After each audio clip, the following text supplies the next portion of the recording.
If you want to have a fight with someone, try to get them to see their ego. They'll turn you into an enemy right then and there and stab you to death. It's the hardest thing in the world for most people to do is to see their egos,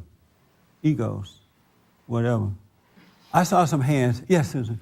Oh, well, I don't know. I had a lot of questions as you were talking, but now I'll ask you, I see that, what you're saying, how hard it is to see your ego. I see that about myself, I think, okay, I see my ego, and then I lose it, I'm immediately into something else. I see I am, you called me self-righteous. I am self-righteous. How, that's so hard to just stay there and say, I am self-righteous, or whatever it is. That's right. 99.999.9, not all, but 99.999.9% of people with egos are self-righteous. Self-righteous, and to be self-righteous is to be God, and you don't correct God. You do not go against God.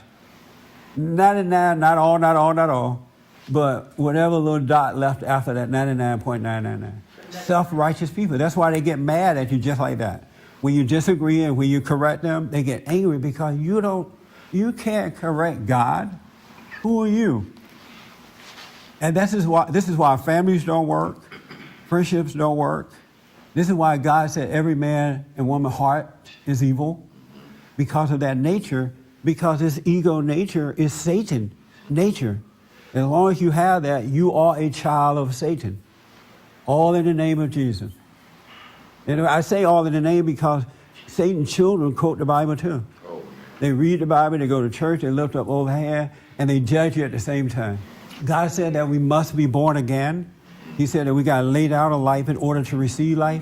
And it is that life that you got to get rid of. You got to die from that in order to live. Now, the key is, how do you die from it? You're so connected with it, you're so identified with it. How do you die from something like that when it's so close to you?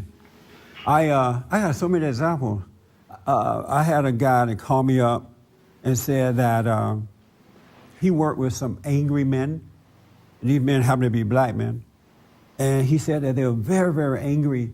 And over the years, there have been times when he had just wanted to go off on them, But he didn't. He just didn't. He would tell them the truth, say, oh, you need to get rid of the anger and all that. And he didn't go off on them. And he said the other day, one of the guys came in from home to work, and said to him, man, I'm so angry, as you already know. He said, but I notice now when my anger come up, I think of you. I think of how you have been with us. You've not gone off. You're so patient.